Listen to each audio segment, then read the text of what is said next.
Hey guys, it's Kara Irving here and welcome to another episode of Snack Chat. Today's guest is a lawyer by day and a social media star, well, every other time of day. His name is Rob McKay, and if you don't know him by name, you will know him by his highly popular Instagram account, I Eat Melbourne, which has more than 100,000 followers. Please welcome Rob McKay. So as part of Snack Chat, we kindly ask our guests to bring along a snack, because it'd be rude not to snack during Snack Chat, and a bottle of wine or beer or booze, whatever represents them at the time. So today, Rob has kindly brought along an interesting drink. It's a sparkling Barbera. Got it last weekend on our last regional Victorian trip to King Valley from Dalzotto. Oh, yum. I love Dalzotto wines. Something a bit interesting. Let's give it a try. Let's do it. Oh, yum. This is so good.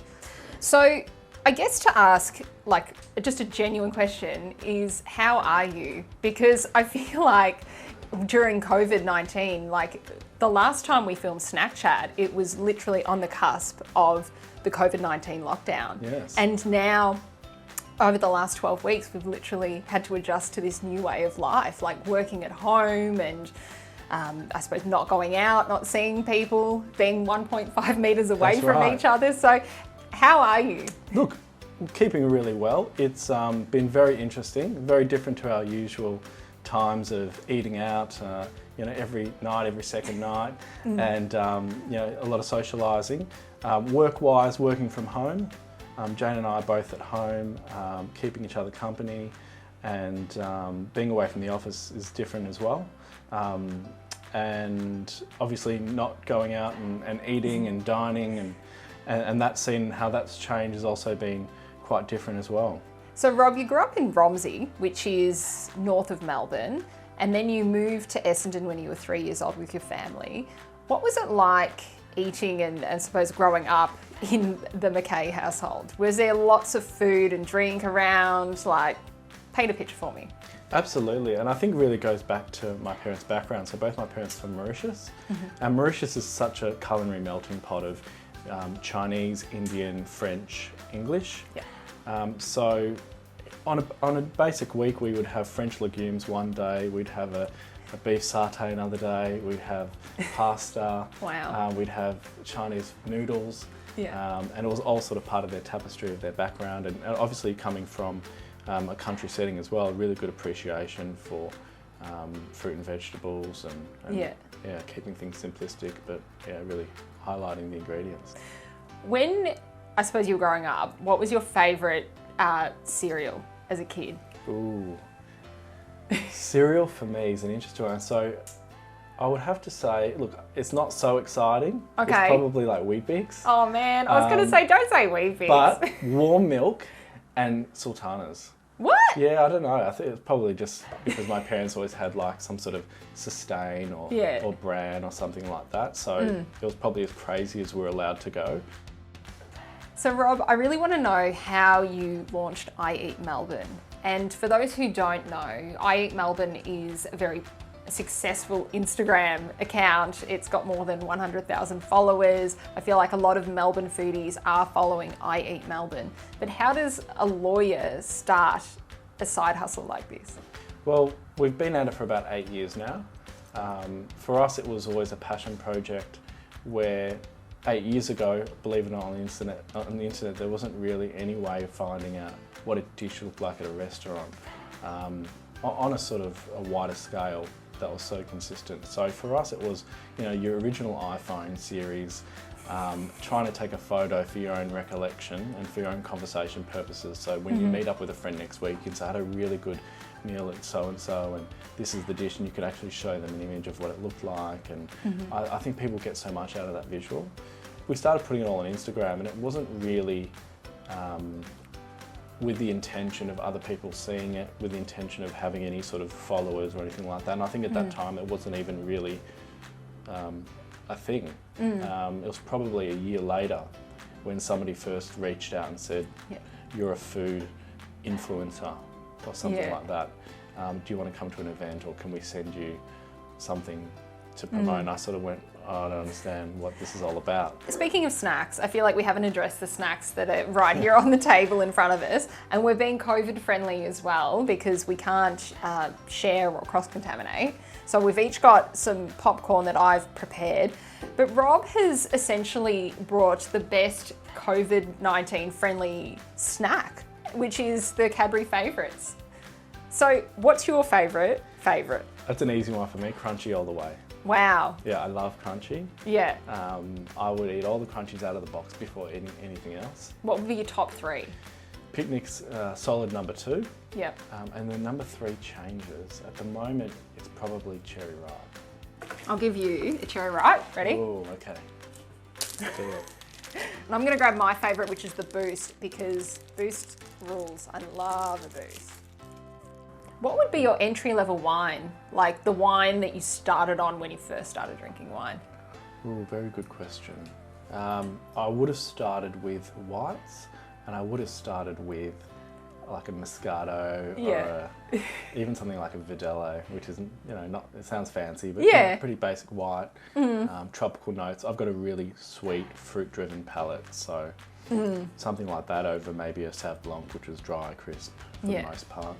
Where were you when you had the best wine you've had to date? Oh, that was a very good question. I was at the Halliday dinner a couple of years back, and we had the Hill of Grace next to, I think it was the 05, next to Penfolds Grange. Wow. That's special. Yeah, a couple others. Yeah. There was a lot of wine that night. Oh gosh. But yeah, that was a special experience to sort of taste them side by side and get the comparison. All right. I'm going to play a fun game now. Oh, fun, okay. This is a fun game. You've probably played this game before. It's a game that we call Never Have I Ever, the food edition. And we will need our wine for this. Right, okay. Because every time you have done one of these things on this list, you have to take a sip. Okay. So... should I fill up the glasses again? You might need to. But yeah, I'll go easy on you. Okay, so never have I ever eaten when I wasn't hungry. So this means we've done it. Definitely. Yeah, okay. Never have I ever eaten something on the floor that's been there for longer than 10 seconds. Oh, yeah. Never have I ever lied to someone that their cooking was great when it actually sucked. What about never have I ever received a bill at a restaurant and then realised that they were missing an item but then not said anything and then just paid in court? Probably. But we usually tip, so I mean, it all comes out in the wash. It works out. It all works out. And never have I ever eaten something or drank something that I thought might have given me food poisoning, but I'm just going to do it anyway. What's your story?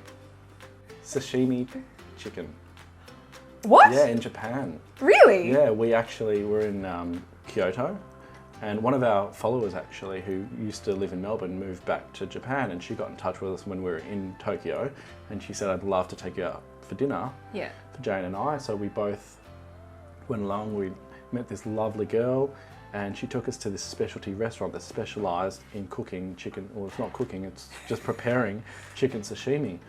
It's, yeah, they don't have any issues with salmonella or anything like that, but it was like eating a different product. It was fantastic. I didn't go all in on it. I had a few pieces. I feel like that would be odd. But it was such an amazing experience. Kind of had a chicken roll at the deli kind of feel to it. Yeah. Oh. But yeah, it was exactly like you'd have kingfish, with tataki sauce or something like that. Oh wow. With raw chicken. That's nice. All right. Well, that's never have I ever. But now I'm going to ask you to rate these nuts. Oh right. Okay. So, you reckon you can do this? Let's do it. All right. So the nuts are hazelnut, Brazil nut, pine nut, almond, cashew, and peanuts. So I've read heaps. Okay. So cashew first, Yep. then the peanut, then the almond. Pine nut's a funny one to have sort of on its own. That would be at the end. Like I'd do that in a pasta or in a pesto. Put that down the bottom. Yep. Brazil next, and then the hazelnut. Yeah. That's a Unless good I one. could make Nutella out of the hazelnut, yeah. then it gets ranked a bit higher. No, I think that's a really good one. Thanks for rating these nuts. All right. So I guess not so much now because of COVID-19, but travel would be a big part of your life. What would be the first meal that you make when you returned home? Because I guess we've all got that meal that we're craving when we're overseas, and we really want it when we land back in Australia. What's yours? I've got this routine that I have now that is probably against all the aviation sort of... I think people don't eat on planes and they have certain meals. Whenever I go somewhere and then I land back, I always like to have a burger or like just a spaghetti bolognese, but plain, no nonsense. Yeah. So whether I'm going to Asia or Europe, I just find that whenever I land, the first meal I'm having, usually we're arriving in the afternoon or at night, it's like a room service Dirty burger. Yeah, and it's got to be burger and the pasta, and I probably eat like a little bit of each. Oh, so you get both? Get both. Oh, yeah, wow. and a little bit of each. What about your most basic bitch meal? Like, this is the thing that you're making when you can't be bothered making anything else and you're just going to throw some stuff together at home. It's probably, look, depending on time of day, it could be just eggs in a pan with whatever. It could be spinach, mushrooms, it could be bacon. If I had corn chips, it would just be corn chips and like salsa. Great. Maybe like if I had some cheese in the oven. Oh my Nothing God. special, no guac, no sour cream. I love it. Just a bit of like cheese on corn chip with a bit of Whatever. salsa. Yeah, and sometimes if you're at the bottom of the pack, you can crush it all up and make it like a nacho cereal. Oh my God. And you can have that for breakfast. It could be a hangover meal or whatever. Oh, that's so good. So I could sit with a bowl and just eat my nacho cereal there. That's good. Well, maybe that could be the new cereal for the kids these days. Adulting, you know. Now, from basic bitch meals to the most basic question we ask on this show, it's who you would have dinner with. And Ooh, okay. But this is, the global edition, and it's, no rules, no COVID, you can do whatever you want. But where would you have dinner anywhere in the world? What would you have and who would you have it with? And what would you drink? I'd like to have dinner at El Silicon Roca near Barcelona. That's a big bucket list for me. Yep. So who would I have it with? Yeah. Important question. Have to take the wife. Have to take Jane. Yeah. Great answer.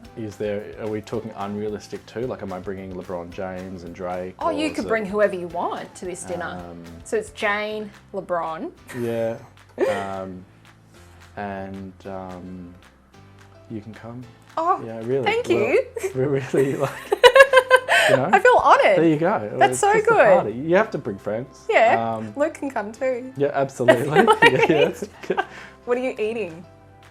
Well, we're eating their meal. We're eating the Spanish food. But, I wouldn't change their menu, so I suppose that's what we're eating. Just eating that But we cuisine. could go out for dessert. I don't think there's much in the town other than the restaurant's a bit of a Gelato? drive. So. Yeah.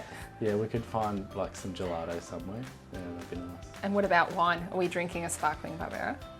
No, we'd be drinking... I've almost gone. I think we'd be doing course matching, so there'd be about 8 to 12 different varietals. Yeah. Thank you so much for being on Snack Chat. We've loved having you. Me. And thanks for this delicious drop of wine. I feel like it went down... A drop. Literally gone down way too quickly.